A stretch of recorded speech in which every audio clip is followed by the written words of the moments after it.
أعوذ بالله من الشيطان الرجيم. I seek refuge in Allah from Shaitan the wretched one. Bismillahir Rahmanir Rahim.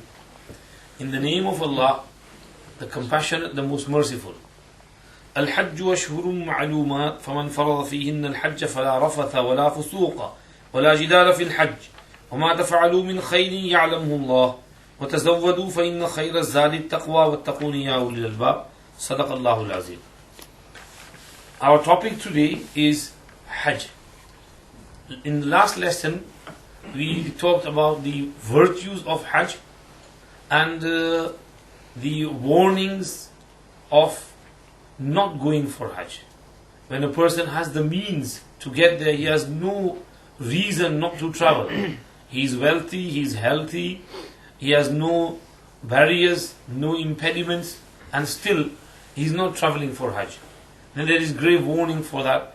Rasul Pak sallallahu alayhi wasallam said he could die as a non-believer. There would be no harm if he died as a non-believer, if he is not performing Hajj when he has to go there. He is a very mahroom and deprived person who does not travel to the house of Allah subhanahu wa ta'ala. And we have heard of cases when we mention this, we say this when with regards to this, only a person who is invited by Allah subhanahu wa ta'ala can get there. One of our mashayikh, he performed Hajj 60 times. 60 years, continuously he went for Hajj every year. On the 60th year, once he was sitting down and he was thinking to himself, I've been performing Hajj for so many years, I don't know how I am in front of Allah subhanahu wa ta'ala. Is my Hajj accepted and maqbool or not? These thoughts were going through his mind. Allah subhanahu wa ta'ala inspired in his heart that, O Ali, do you call to your house anyone except whom you like? So this journey of yours was through invitation. I invited you because I like you. So you have been here 60 times, I invited you. You did not come on your own accord. So many a times a person has the means and ability, but he still doesn't go. We have heard of this millionaire from South Africa. People told him, you should go for Hajj. He said, okay, I'll go. He went. He arrived at Jeddah airport. And people told him, you have to wear Ahram. And he said, what is Ahram? He said, these most people wearing these two garments, sheets. He said, this is Ahram. No, I'm not wearing that Ahram. He said, you have to wear it, otherwise you can't. He said, no, I'm not wearing that Ahram. And if you don't wear that Ihram, then you can't go for Hajj, you can't move. He said, okay, I'm not going for Hajj. He booked his ticket back and went back to South Africa. He went to Jeddah, but he was unable to perform his Hajj. Even though he was a millionaire and Hajj was farz on him. So, there is grave warning for a person who has means, but he does not perform the Hajj to the house of Allah. Today, we want to talk about Masail, practically, Hajj, how to perform Hajj and how to get there, what do we have to do. First of all, when a person makes an intention to travel to the house of Allah for Hajj, he has to make the intention that this Hajj of mine is solely to seek the pleasure of Allah subhanahu wa ta'ala. Allah is my creator, He is my sustainer, He is my master, He is my Lord, and I have to make Him happy, I have to please Him. So I'm just going to the house of Allah to seek the pleasure of Allah subhanahu wa ta'ala. Intention, sincerity in intention is of utmost importance. So make sure your intention is clear. Number two, when you have made the intention of going, have made all the consultations, mashwara, everything, then when you fix everything, perform 2 rakats of Salatul Tawbah, Salatul Istighfar. That, oh Allah, forgive all my past sins. I'm going to your house of Allah. I need your forgiveness. I need to get there in such a state that you are happy with me, you are not annoyed with me, you are not displeased with me. So read 2 rakats, just Salatul Tawbah, when you have made intention of making arrangements. Like today you have made an intention that I'm going for Hajj, read 2 rakats Salatul Tawbah and ask Allah subhanahu wa ta'ala to make all matters easy for you. forgive you and to make everything easy for you, the preparations, and choose the right group for you, the right company, so you can perform your arkan in the proper way. Number 3, if you have any qaza of namaz, roza, zakat, and you can make that up, you should make that up as soon as possible. If you can make that up before going for Hajj, then do that. Give your zakat what is due on you. If you have missed some rozas, keep those rozas. Missed some namaz and you can make them up, do them. If you can't, because there are so many and too many, then make an intention that you will make their qaza and make them up upon the first instance. As soon as you get the opportunity and the chance, you will give your zakat, you will keep your qaza rozas, and you will pray your namaz which you have missed. Number 4, you have to,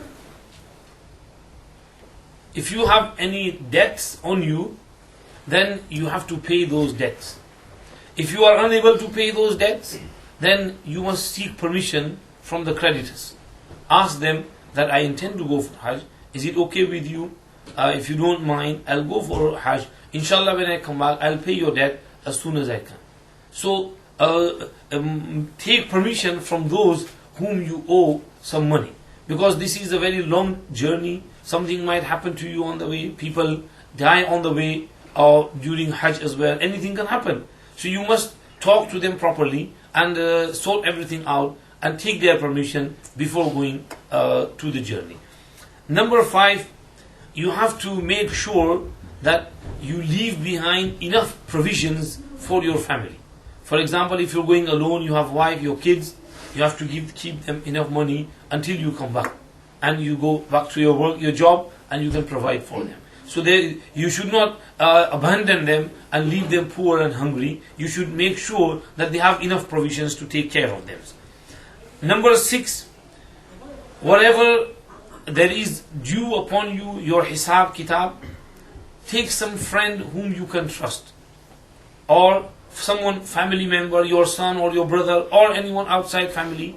Show him all your hisab kitab and your accounts, that these are my accounts and this is what I have got, this is what is due upon me. If something happens, I die on the way, then you are my wasi and I make my wasiyah to you and you fulfill these needs for me.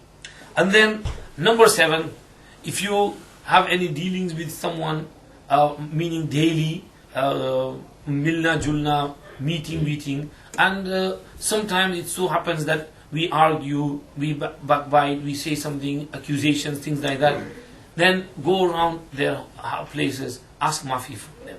Like, more normally when we go for Hajj, we go to our circles, our friends, and we say, "Bhai, I'm going for Hajj.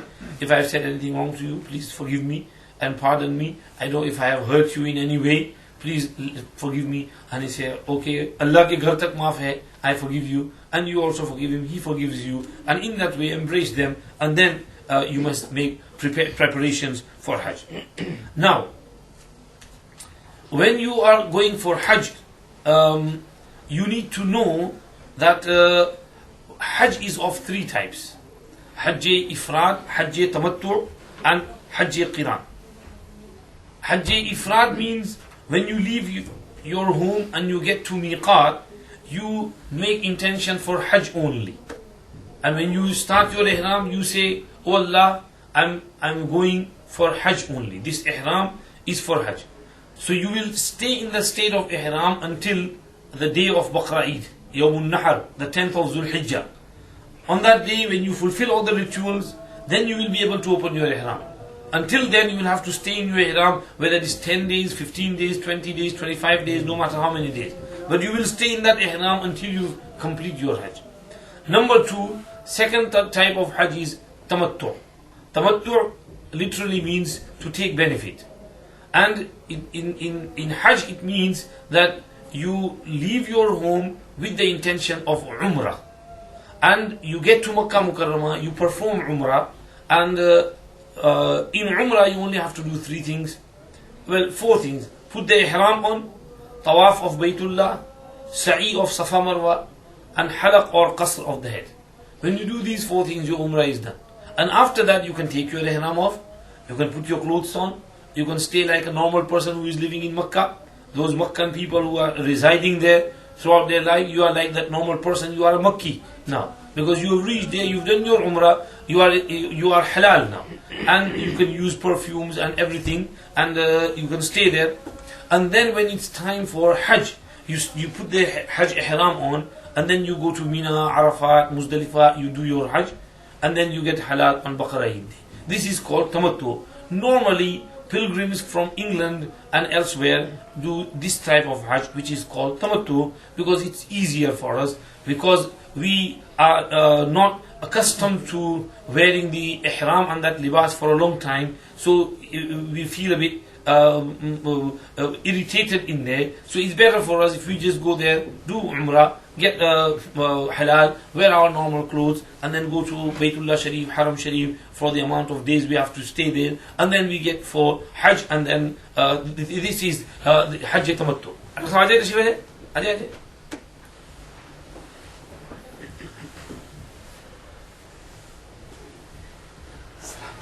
Hajj Qiran, when you combine both Hajj and Umrah together.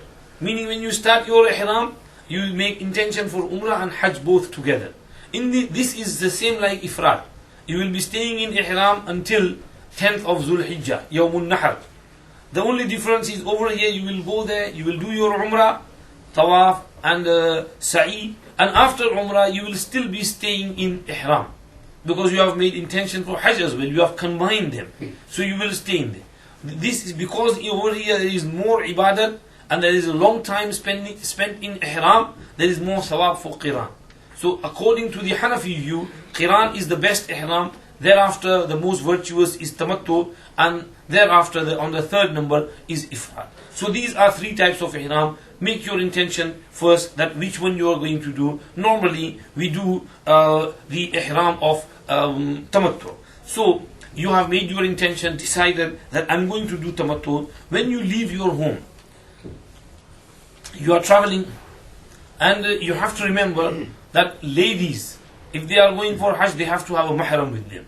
They must not travel a distance of more than 48 miles, which is Safar Shar'i, without a mahram.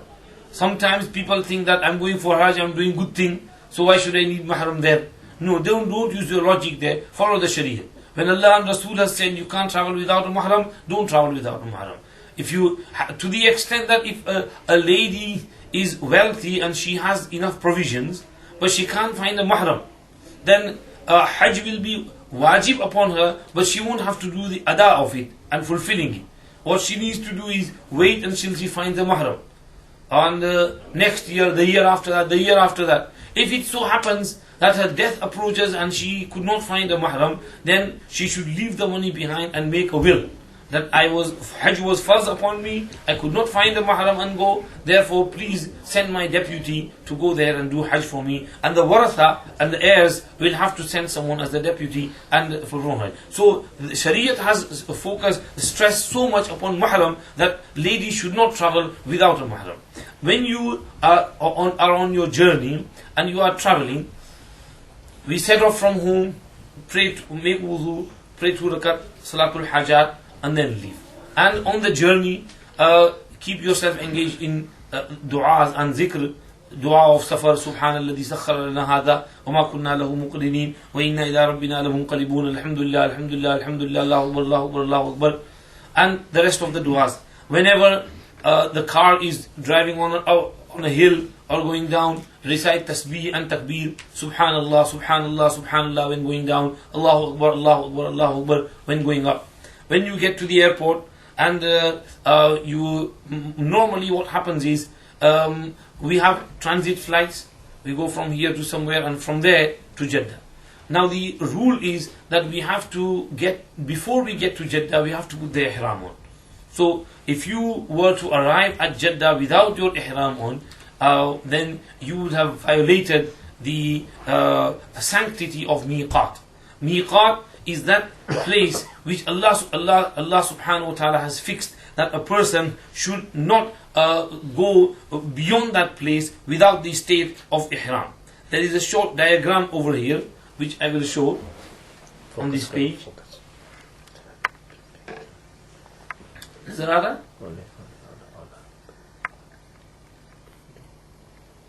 रखो थोड़ी देर पढ़ने में आएगा ना लोगों के.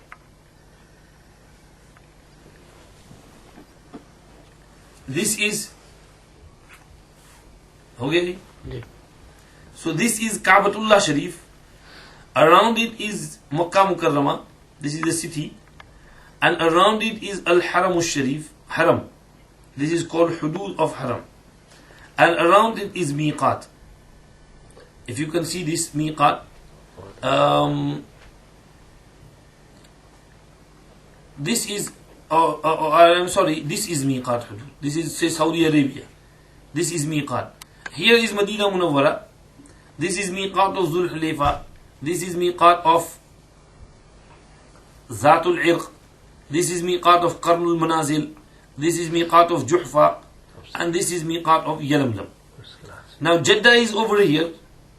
Normally when we Europeans travel, we come from this side and we go over Medina Munawwara. Sometimes people can see Medina Munawwara from their flights as well. And we cross the Miqat and then we come over here to Jeddah. So that is why what we say is before you arrive at Jeddah, at least 1 hour before, your ihram should be on. In the Saudi Airlines, they normally make an announcement that we will be approaching Miqat within the next 45 minutes or 1 hour. So those pilgrims who are going for Hajj or Umrah, they should start their ihram. Okay? So this is this is Jeddah and this is Miqat. That is why before we arrive over here, we have to have our ihram on. So this is called Miqat, and before we get to Miqat, we have to have ihram. Ihram.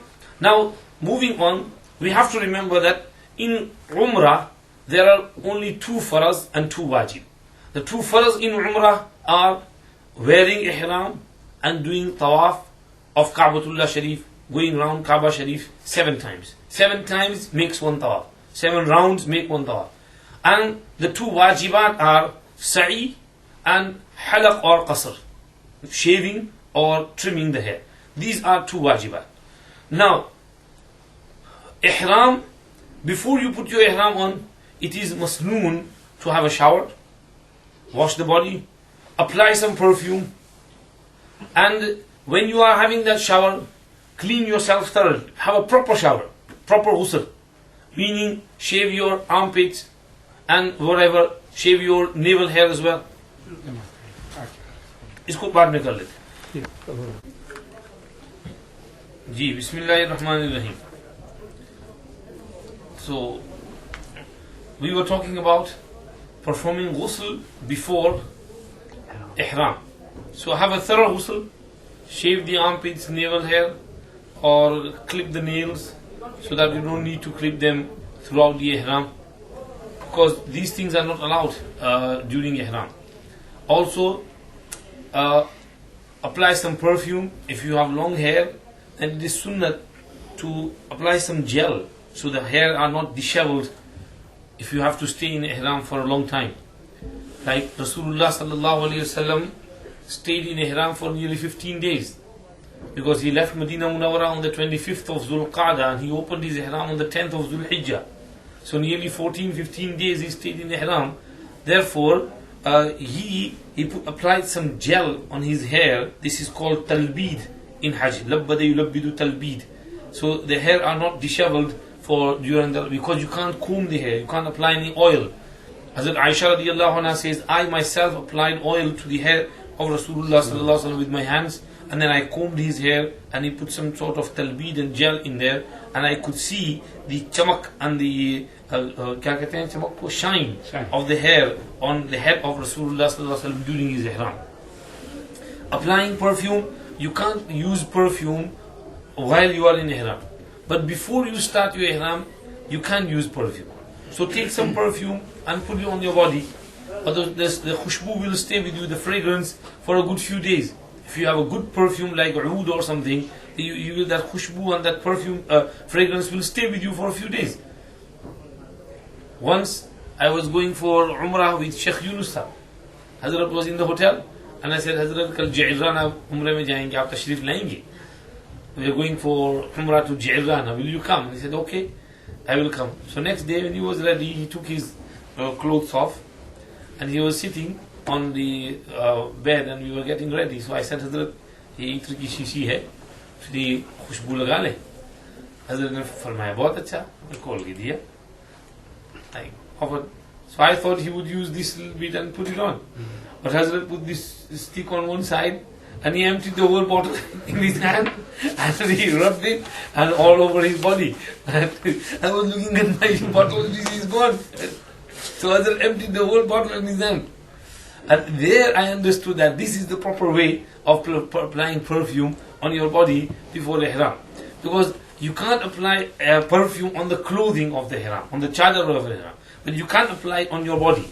So you use perfume on your body, and which does not show that the stain does not stay on the cloth, or does not get on that yellow stain, does not get on the cloth after you start your ihram. There is no harm in there. So apply some nice perfume and start your ihram. Ladies, if they are not on menstruation, they should also do the same. Have ghusl, wash themselves thoroughly, apply some perfume if they need little bit, but ladies should avoid, attractive perfume. They are going to the house of Allah subhanahu wa ta'ala. Deodorant or something which is sufficient, use that and start your ihram. But even if you are on your haze or menstruation or postnatal bleeding and you are unable to start your ihram, ladies can do ghusl. It is allowed and they should do ghusl, because this ghusl is for nazafat, cleanliness. So they should clean themselves as much as they can and do ghusl and start the ihram. Starting the ihram, once you have done this, now you have put your ihram chadar on. Now what you have to do is, you have to read 2 rakat salat of Tahiyyatul Ihram. And it is mustahab, masnoon to pray 2 rakat Salatul Ihram, if you can do so. Cover your head while you are praying your Salatul Ihram. This is the chadar. We have brought this Ihram chadar to show you the viewers there. And this is my companion for a good few years. So you should cover your head like this, and pray your 2 rakats. And after you finish your 2 rakats, move the chadar from your head and make dua first, that, oh Allah, I am intending to do Umrah. Make my Umrah easy for me and accept it from me. Allahumma inni uridu al-Umrah fayassirha li wa taqabbalha minni. And making your du'as, after you finish your du'as, recite talbiyah 3 times. Labbaik Allahumma labbaik, labbaik la sharika laka labbaik, innal hamda wan ni'mata laka wal mulk la sharika lak. Labbaik Allahumma labbaik, labbaik la sharika laka labbaik, innal hamda wan ni'mata laka wal mulk la sharika lak. Labbaik Allahumma labbaik, labbaik la sharika laka labbaik, innal hamda wan ni'mata laka wal mulk la sharika lak. Which means it is masnoon to read it 3 times minimum, and your ihram is started. You can either read your labbaik first and then make dua, or make dua then read labbaik, whichever you prefer. Recite labbaik then make your dua, so your ihram is started. Now you are in the state of ihram. You have to remember, the men have to wear 2 white sheets like this. The lower sheets, it's more preferable for it to not be sewn anywhere. Open sheet like this, that is what Rasulullah sallallahu alaihi wasallam wore. However, if somebody wants to stitch one line of stitches straight and make it like lungi, because we don't have the habit of tying this all the time, so it will be more easier for us, so that the satar does not open up, then it is allowed. In Muallimul Hujjaj it's written that it's makruh, but the ulama say that because of our lifestyle and because the way we live, and it's hard for us, and many a times many people are sitting there and their satar opens up. Because when we are sitting like this or something like this in any posture, we have to cover ourselves really with great security. So in order to avoid that, if you want to make one long stitch from top to bottom like lungi, you can sew it in that manner. The reason behind that is that if someone is very poor and he has only a small sheet, 2 small sheets, and he wants to sew them together and make it into one big chadar and one big, then he is allowed to do so. So similarly, if a person was to make just one line and one sewing, it's allowed. Mufti Mahmudul Hasan Sahib used to wear sewn lungi. Hazrat Sheikh Rahmatullah Alayhi used to use that. My Sheikh Hazrat Maulana Yusuf Mutala Sahib also uses a lungi which is sewn in between from one place. However, Sheikh Yunus Sahib, he does not, he just uses plain lungi without any stitches in it. So this is the practice of mashayikh. If you want, you can, it is allowed to have it sewn. Some people use some buttons or velcro or pins. These are also allowed. If you want to use some pin over here to hold you onto your ihram, or some velcro or something, then that's allowed. What's not allowed is sewing on the shape of a body, like sleeves, like what you call trousers, legs. And this type of sewing is not allowed. So if there was just any, it does not mean that you can't have any stitch on there. So if you want to use, put some on the lungi, it's allowed. Put your lungi on. Make sure your belly button and whatever is below is covered. Some people, are not very careful, and their belly button and what is underneath is opened up sometimes. And if it's that's the case, then salat will not be valid. Because it's satar and it's necessary to close it below the belly button. So be very careful during the ihram. And in ihram, on the upper garment, it should always be what you call, while you are walking, while you are sitting, use your ihram like this. Many people open up their shoulders and keep it open at all times. Now they have to remember that this opening the right shoulder is only during the tawaf. So other than the time of tawaf, you have to keep your shoulder covered. You have to keep your body covered, especially during salat times and other times. This is the manner of wearing the ihram at all times. And use some nice cloth and keep it with you. This is the manner of putting on the ihram. And this is for men. Okay? And no sewn clothes like jubba and everything. Also, you can't wear in the state of ihram gloves, socks, or underwear, or banyan. Kya kehte hain banyan ko? Vest. Or these types of things are not allowed. You will find some people who are Rauji Voras, Khoja Shias. They wear vest underneath and they wear pajamas, white pajama and white vest, and on top of that they put the ihram chadar on. Now that's not allowed because it is sewn. So you can't wear any clothes, sewn clothes during ihram. Also, no headgear, topi, imama. The male men folk should keep their heads bare head at all times. And also on the feet, you can't wear shoes or any type of sandals or slippers which cover the upper bone of your foot. Your feet should be open. Where the hair is in the middle, यहाँ जो ये खुला रहना चाहिए, ये part. You can wear flip-flop. Flip-flops. Flip-flops or any type of sandals in which this top area is open. You don't have to keep the back area. You can't cover this back area because some sandals are such which hold on and they are much easier to wear. But I would say that this is the Hanafi view. But according to the other Aimma, the ankles should be open as well. So in order to stay away from ikhtilaf and difference of opinions of ulama, and for your hajj and your ihram to be valid according to all four madhahibs, it is better if you wear flip-flops. There Rasulullah used something like flip-flops as well. His slippers, they were not covering his feet. So make sure your feet are not covered with shoes or any type of slippers or sandals which cover the upper part of your foot or the ankles according to the other madhahib as well. So this is what you have to wear during ihram. Also during ihram, as we have mentioned, you can't use perfume, fragrance, you can't use soap, deodorant or spray. What happens is many times people make mistake. They start their ihram, let's say from Heathrow Airport, and travel on the plane. So on the plane, when they use the lavatory toilet, there is some soap there is some what you call spray. So they use that soap, they use that spray while they are in ihram. So you have to be very, very careful that you are in ihram not to use that.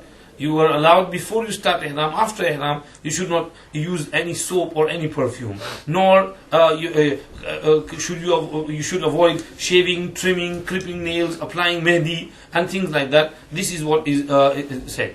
Also, when you go to sleep, you should not cover your face or your head.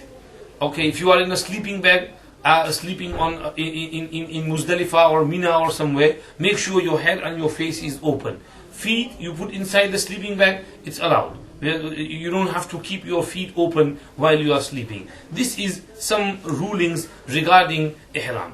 When Ihram has started, some things which were allowed before Ihram are forbidden during Ihram as well. And some things which are forbidden at all times become more forbidden during Ihram. Like listening to music, songs, and watching movies on the plane, or listening to songs on the plane. You are in the Ihram. This is not allowed out of Ihram. So in Ihram, it will not be allowed either. Mixing with the opposite gender, and these things will not be allowed. Also, those things, some of things which were allowed before Ihram, but in Ihram they are not allowed. For example, sexual intercourse, talking with wife in a lustful manner, desirable manner, or also we read over here, the second type of prohibited action are those which are normally permitted, but specifically in Ihram they are made prohibited. While these may not be sins in themselves, they necessitate penalties which act as an atonement for these ultimate mistakes. These acts include to use perfume, fragrance, even scented tissues on the plane, or on the body, on the clothes, to clip one's nails, remove the hair of the body, to comb, pluck, trim, cut the hair or the beard, to engage in sexual intercourse, to hunt or help in hunting, to kill bugs, e.g. lice, directly, or asking someone else to do so.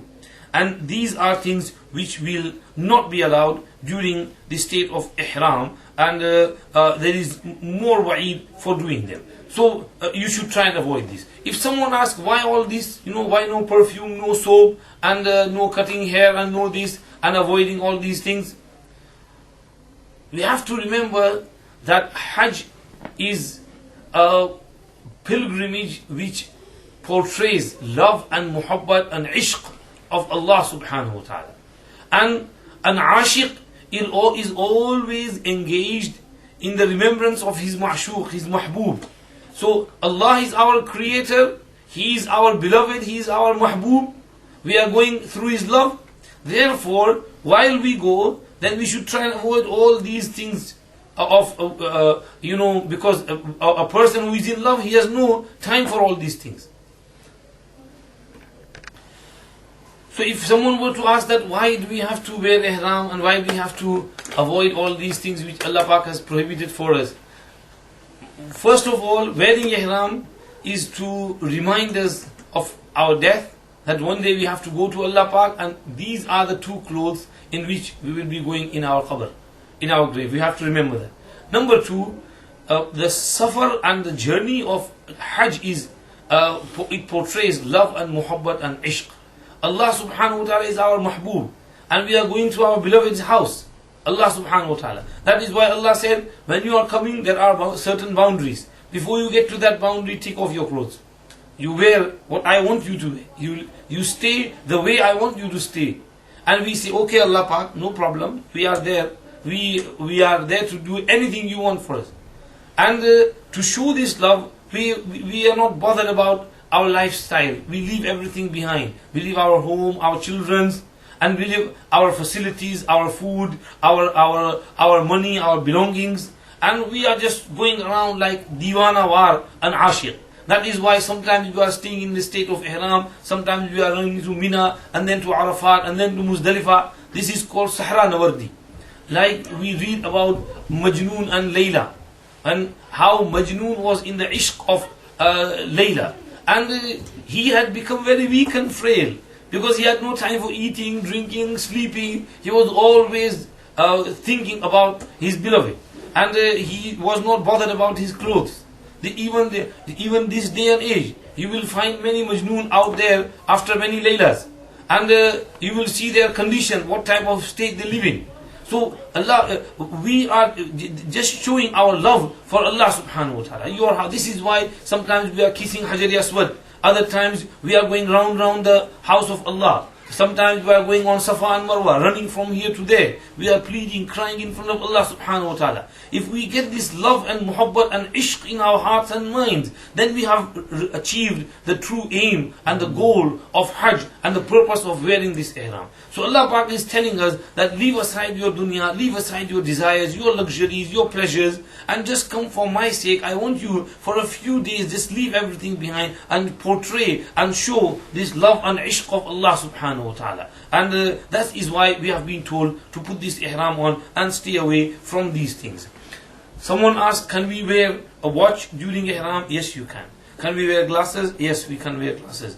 Also, we can wear a waist bag or a bum bag on in which we can keep our possessions. In fact, we should do so, because we need some place where we can keep our valuables, money, or at time of wudu, putting the watch inside, miswak inside, or any other things, little bit of money. So we need to wear this type of bag. That's allowed. There is no harm in there. So these are some restrictions regarding ihram.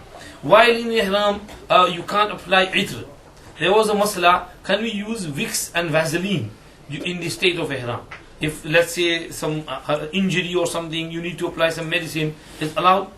Vaseline, normally Vaseline does not have any perfume in there, no fragrance in there. Even if it was minor, there is no harm applying Vaseline. However, with regards to Vicks, because Vicks vapor rub, if someone has a flu, sneezing, and he needs to use that, avoid it as much as possible, because there is some fragrance in there. That menthol has fragrance in there. However, if someone does use it, then the masla written in Shami is that if someone applies any medicine which has any perfume or fragrance inside, then it will depend on the person who looks at him. If that person feels that this person has applied medicine, then even though it has fragrance, he'll only have to give some sadaqah. But if the person who is looking, he feels that he's applied some itr and perfume, then they will have to give them. So, with the case of Vicks, if someone has applied some Vicks, we know that he's not applied perfume, he's using Vicks for medical reasons. So he can use that, keep it to a minimum, and give a little bit of sadaqah. Maybe 10 riyals, 20 riyals, 50 riyals for any mistakes you might have done. Give some sadaqah for using that Vicks. So anything of that type is what you call, this is with regards to the medicine. If you need to use some cream, take some cream which does not have any fragrance, like E45. From here, we forgot to mention that before you travel, make sure you have all your medicines with you. If you are a diabetic patient, you have your insulin injections or tablets or any other condition, make sure you have all your medical medicines with you. Also, take enough money with you, which you will need. Take a spare ihram as well. In the state of ihram, if you need to change your ihram, you are allowed to do so. If someone has a wet dream, his ihram becomes napak, there is no harm in there. Just go wash your body and wash your ihram. And if you have another ihram, if you want to change it, change the ihram. Some people think that once we put the ihram on, then we can't change it, we can't take it off. If we take it off, the ihram will be invalid. So that is not correct. You can change your ihram as many times as you want. Because you have started your ihram, if this chadar becomes dirty, some stains of oil or tea falls upon it, wash it if you can. If you can't wash it, take it off, use another one. Don't stay dirty. So you can you can change your chadar of ihram if you need to. That is allowed. So this is some conditions regarding ihram. We have to remember that Rasul Pak sallallahu alaihi wasallam has said, "Al-Hajju ash-sha'ithu tafilu." The correct Haji is one who has a little bit of disheveled hair and some dust and dirt on his clothes. So we are not talking about stains, we are talking about some dust. When we are walking on the desert, or there is dhool and dust flying upon us, we should not think this is bad. No, this is the dust of Makkah Mukarramah and the dust of Mina and Arafat and Muzdalifah. You should think, Alhamdulillah, it's a pleasure for me. Thank Allah that He's brought you there, and don't try and stay away from that. Rasulullah said, Al-Hajj wa Sha'ith tafil. Haji is that person who is Sha'ith and Tafil, hair is disheveled, he is in a state of ishq and love of Allah subhanahu wa ta'ala. This is the proper Haji. So, anyhow, these are some Masail with regards to Ihram. When you start your Ihram and you have proceeded and Alhamdulillah, throughout the journey, recite Labbaik. Men should recite Labbaik with a little bit of voice wherever they can, or raise the voice. Ladies should keep their voice down and should not shout loudly, but they should read labbaik silently, quietly. You have traveled from Heathrow or in the airport where you put your ihram on. You have arrived at Jeddah airport, and at Jeddah airport you will have to go through the customs, and you go outside, and your group leader will take care of you. Then you will be taken to the buses. When you get out of the airport, the Hajj terminal is vast. Try and stay with the group, otherwise you will get lost.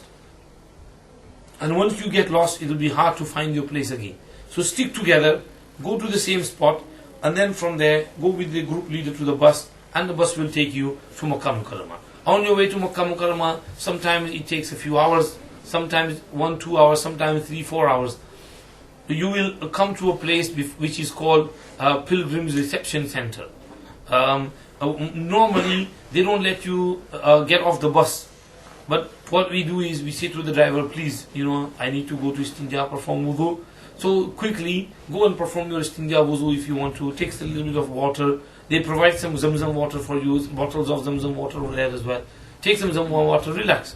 And while the passport system is done, and the driver comes back with the passport, you have to remember that now your passport is gone. You won't see it until you come back to the Hajj terminal on your return. Or on your return flight. The passport will stay with the muallim, the bus drivers, but you won't be able to see your passport again. Anyway, he will have your passport in a bag, and he will count all the people in the bus, then they will proceed. You will get to Makkah. What normally we do is we try and do wudu over here. Because from after Pilgrim Reception Center, Haram is very close. The hudud of Haram, they start. Now hudud of Haram is that area which surrounds Makkah Mukarramah. From Medina side it's about 3-4 miles, from other side 5 miles, from other sides about 10 miles. This small radius which we just mentioned is called Al-Haram al-Sharif. On this diagram, you see this one which is more dark, that is called Haram. The lighter one is Miqat, and the darker similar is Haram. This is Al-Haram, and this is Miqat. That is Kaaba Makkah Sharif. So when you enter these hudud of Haram, they have some special du'as to read and special respect. Now this Haram also has special respect. It is called Haram because many things are haram over there. Like just we mentioned, hunting is haram, cutting the trees is haram, picking up somebody else's property in there is not allowed. So because many things which are allowed outside are not allowed inside Haram, it's called Al-Haram al-Sharif. Also it's from ihtiram. It deserves special ihtiram and respect from people. Allah Pak said, أَوَلَمْ نُمَكِّنْ لَهُمْ حَرَمًا آمِنًا يُجْبَى إِلَيْهِ ثَمَرَاتُ كُلِّ شَيْءٍ رَبِّ اجْعَلْ هَذَا الْبَلَدَ آمِنًا وَجُنُبْنِي وَبَنِيَّ أَن نَعْبُدَ الْأَصْنَامَ. So Haram is full of aman, and إِنَّمَا أُمِرْتُ أَنْ أَعْبُدَ رَبَّ هَذِهِ الْبَلْدَةِ الَّذِي حَرَّمَهَا وَلَهُ كُلُّ شَيْءٍ. Allah made it haram, many things haram over there. That is why it's called Al-Haram al-Sharif. When you enter Al-Haram al-Sharif, you will notice there are two pillars. If you come from the side of Masjid Aisha, and you see Masjid Aisha from a distance, there is a bridge going over Masjid Aisha, and there are two poles over there, and that pole is the sign, mark, that is Hudud Haram. Outside is Hil, and inside is Haram. So your bus will go inside, and you will see that now you are inside Haram. When you get to Haram, recite inside Haram, recite dua, Allahumma inna hadha haramuk, faharrim lahmi wa bashari wa azmi ala nar. Oh Allah, this is your Haram. I request you that make my flesh, my bones, my skin haram upon the fire of Jahannam. Allahumma aminni min adhabi yawma tab'athu ibadik وعبادك واجعلني من أوليائك وأهل طاعتك وتب علي إنك أنت التواب الرحيم. Oh Allah, give me protection from your azab on the day of Qiyamah, and make me among your friends, and turn towards me. Surely you are oft turning and most merciful. So make this dua. If you know the words, okay. If you don't know the words, then just make it in your own language, that everybody can remember that, oh Allah, this is haram. So please give me the tawfiq to respect your haram, and please make my body haram upon Jahannam. You can remember this dua. Make my body haram upon Jahannam, and give me the tawfiq to respect the haram. This is the dua when entering haram. Now you are inside haram, your bus will go to the muallim, and the muallim, muassasa, who is your number, there will be some passport over there, some karwai done over there. The person will come out and he'll give you some wristbands, like watches, red colored wristbands. So you have to keep those wristbands with you. On that will be the number of the bag in which your passport is, like 2475.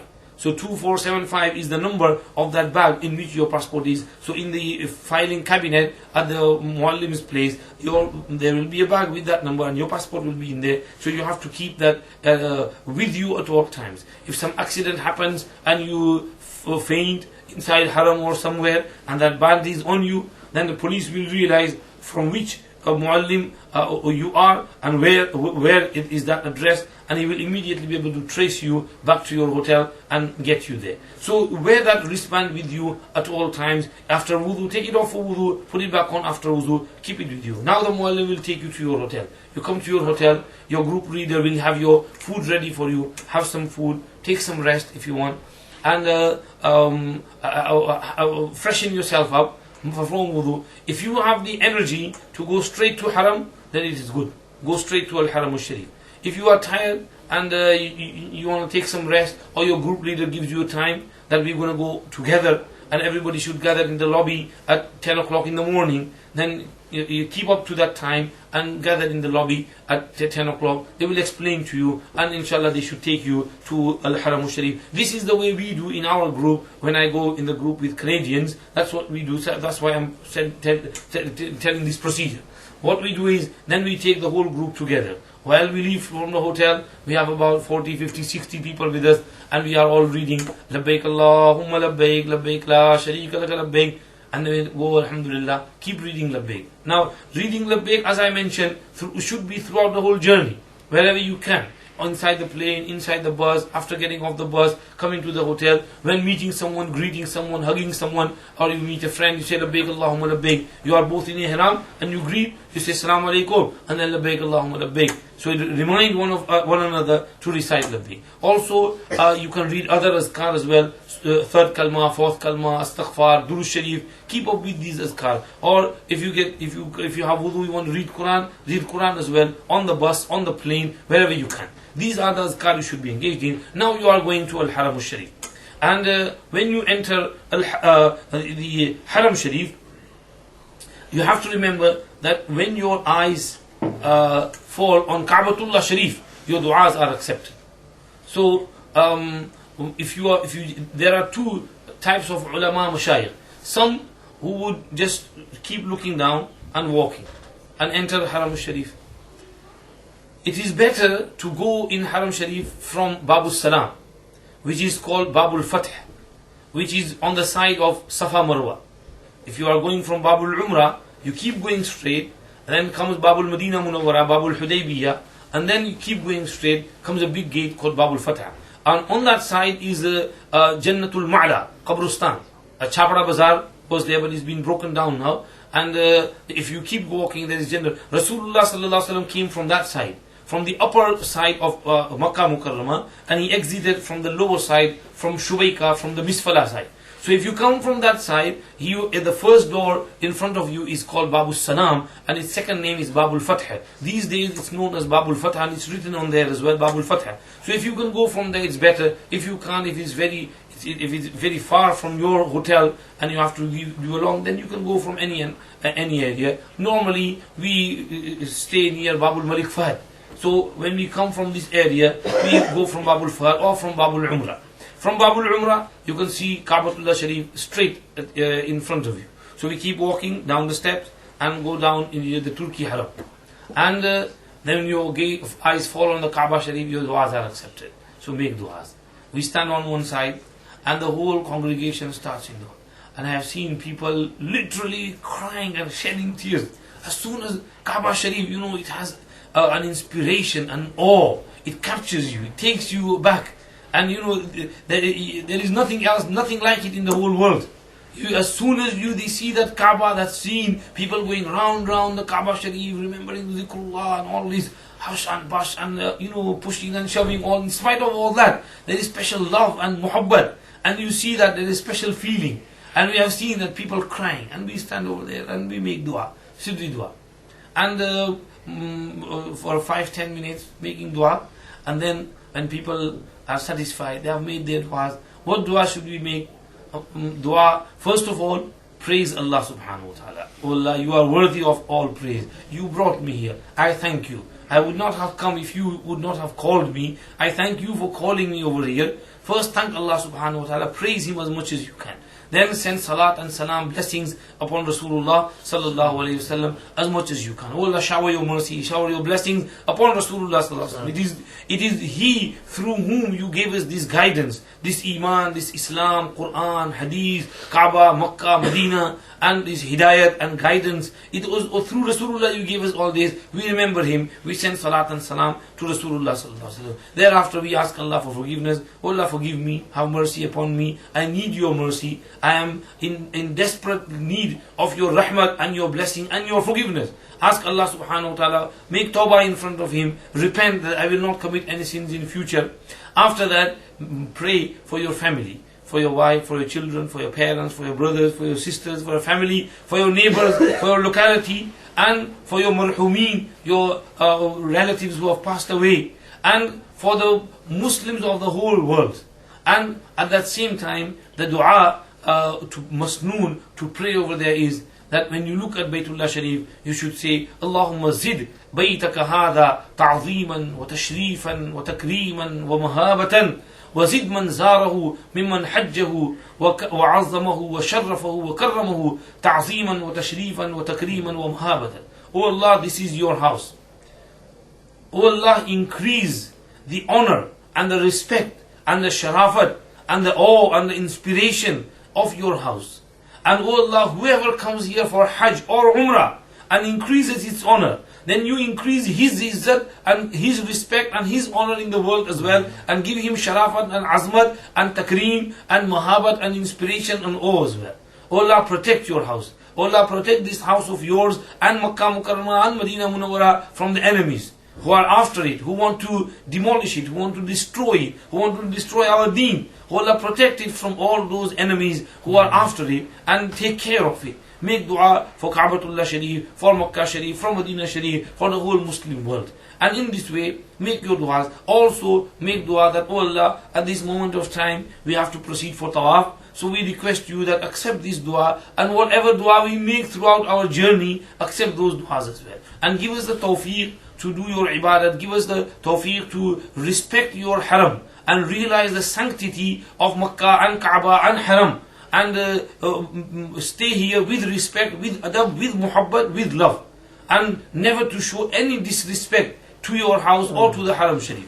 So give us the true adab and respect of your house, and tawfiq to do ibadah, and as much as we can. After making these du'as, whatever you can, you desire, whatever you can remember, whatever you need, ask from Allah subhanahu wa ta'ala, and then after finishing your dua, move forward and start your tawaf. When you get to Ka'batullah Sharif in Masjid Haram, it is better to go straight for tawaf without performing Tahiyatul Masjid. Because Tahiyatul Masjid in other masajid is not wajib, it's nafil. But in Makkah Sharif, the Tahiyyah of Baytullah Sharif is tawaf. So the first thing you should do is go for tawaf. Now, when you go for tawaf, you have to come in line with Hajar Aswad. And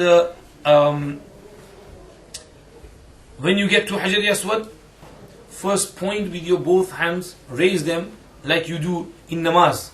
Men should raise them to their ears, and women should raise them to their shoulders, like they do during salah. So men, you should raise them and point them toward Hajar Aswad. And if it's possible to place your hands on the two sides of Hajar Aswad and kiss it, then place your hands on the both sides and kiss it. However, because you are in ihram, be careful. There might be some people who would have applied perfume on the side, on the silver covering of metal covering of Hajar Aswad. And there might be perfume inside as well. So be careful not to take that perfume on your hands. Otherwise, dam will come upon you. So if there is no perfume on the side clean, then put your mouth inside, kiss it. Don't make any noise like normally when we make kissing noise. Don't make that type of noise. Hajar Aswad, respect the house of Allah, respect Hajar Aswad. And without making noise, to kiss Hajar Aswad. And after that, if you can't kiss Hajar Aswad, then if you can touch it with your hand, then touch it and then kiss your hand.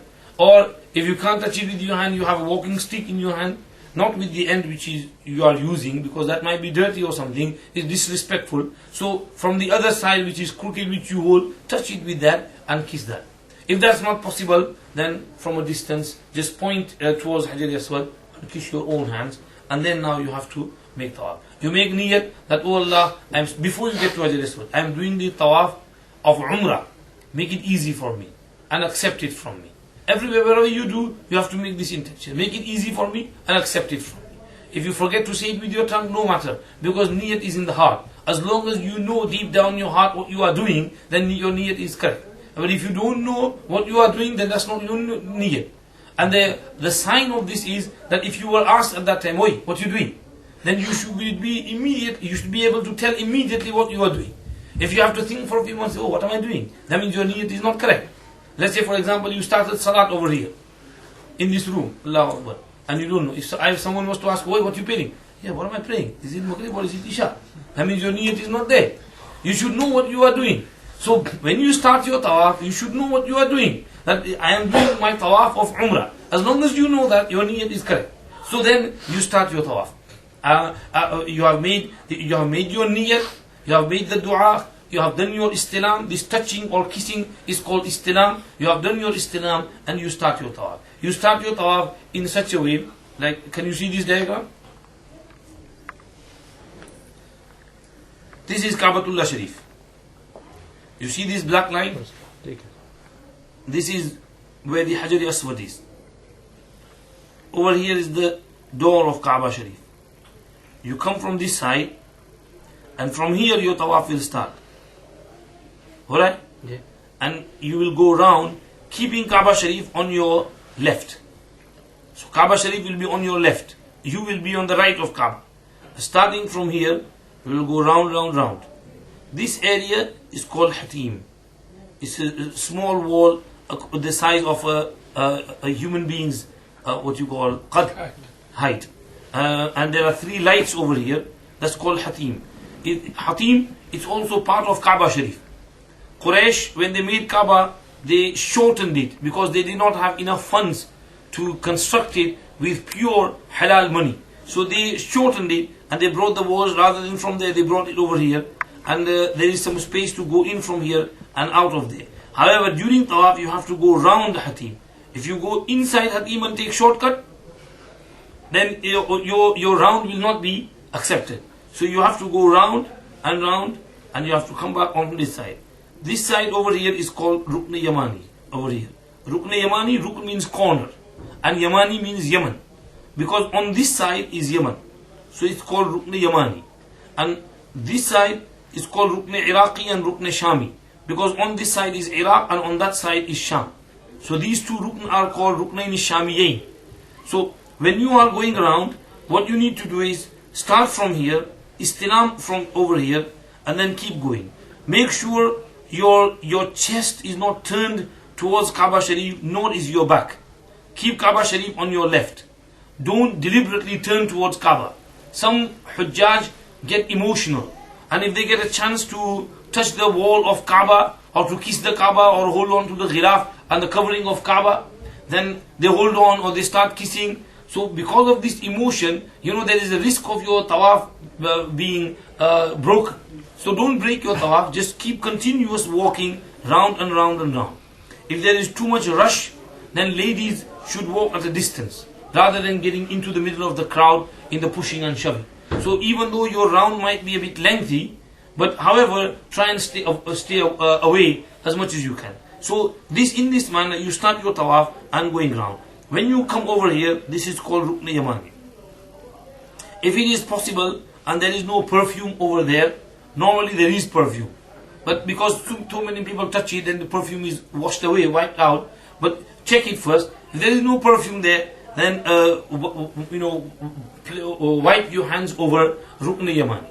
Some people cannot wipe their hands over it, so they point towards it. Now pointing towards Rukn Yamani is not right. Pointing is only towards Hajar Aswad, not towards Rukn Yamani. After you pass Rukn Yamani, on Rukn Yamani, you should make dua for maghfirah. Oh Allah, forgive me, have mercy upon me, pardon my sins, and accept my tawbah. And after you move from Rukn Yamani, the masnoon dua is ربنا آتنا في الدنيا حسنة وفي الآخرة حسنة وقنا عذاب النار. Some people add وادخلنا الجنة مع الأبرار يا عزيز يا غفار يا رب العالمين. So if you can keep reciting that as long as you come to Hajar Aswad again. When you get over here to Hajar Aswad, then your one round is completed. In this way you have to complete 7 rounds. Every round you have to do istilam of Hajar Aswad and start fresh. So if you do not do istilam, that means your round has not started. You have to complete and start with your istilam and kissing or touching or pointing your hands towards Hajar Aswad. So in this manner you do 7 rounds, 7 istilam. When you finish, you do another istilam. This will be the 8th one. So 8 times. After you finish your tawaf, shukr alhamdulillah. Next thing you have to do is, you have to, if you can, then go to Multazam. Multazam is the area between Hajar Aswad and the door of Kaaba. This is called Multazam. So Rasulullah sallallahu alaihi wasallam came to Multazam and he held on to the door of Kaaba and he touched his cheek to the wall of Kaaba and he just touched his chest with the Kaaba and he made dua and he pleaded and he cried over there. And while he was kissing Hajar Aswad, he was crying as well. When he finished and he took his face out of the covering of Kaaba, Hajar Aswad, he saw that Umar ibn al-Khattab was also standing by his side and crying. So he said, Umar, you are doing the right thing. Ha huna tuskabul abarat. This is the place where tears are shed. So Rasulullah sallallahu alaihi wasallam cried over Hajar Aswad, near Hajar Aswad as well, and at Multazam as well. Make du'as at Multazam if you can. When there is no rush, it's possible. But during Hajj, there is too much rush. So if you go very close to Hajj, you might not be able to do so. But if you go early in Shawwal or Zulqa'dah, you will get the opportunity. So do your du'as over here at Multazam. When you finish from Multazam, you have to pray 2 rakats Tahiyyatul Tawaf. Now, some Masail with regards to Tawaf, which I forgot to mention before we go to Maqam Ibrahim and Multazam. Some Masail. First of all, it is wajib to do Tawaf with Taharat, cleanliness, from Hadathi Asghar and Hadathi Akbar. Hadathi Akbar means Janabat, in need of ghusl, and Hadathi Asghar means in need of wudu. So you have to be clean from Hadathi Akbar and Hadathi Asghar, Pak. And if you do your Tawaf without Taharat, then it will not be valid. You will have to do it again. If you don't do it again, you have to give dam. Because Taharat is wajib during the state of Tawaf. Number 2, the second thing is wajib during Tawaf is covering the satar. Our satar, men's satar, is between the belly button and the knees. And this should be covered. And other than that, cover other areas as well. But if something opens up somewhere, no harm. Ladies, from head to toe. Number 3, third condition is walking. If you are not ma'zur, disabled, then walk during Tawaf. However, if you are disabled and you have to use wheelchair, someone pushes you, that will be allowed. You have to do from right side, including Hatim, complete Tawaf, and 2 rakat Tahiyyatul Tawaf. These are some wajibat. And एक बात और कह रहा था, भूल गया. During Tawaf, Istiba and Ramal. When you come for Tawaf, what you need to do is take your Ihram chadar, which you have covered all the way, from beneath your right arm and throw it over your left shoulder. Make sure your muscles are open. And then when you start your Tawaf, in the first 3 rounds, you have to do Ramal, meaning shaking a little bit off and walking with the speed. Not running, but walking with speed and while shaking the hand. And this is for 3 rounds only, this speedy and moving the shoulders. After that, you can walk normally in a relaxed manner in the rest of the 4. However, you have to keep your shoulder open throughout the 7 rounds. After that, you come to Maqam Ibrahim. After Multazam, you come to Maqam Ibrahim and pray 2 rakat Tahiyyatul Tawaf.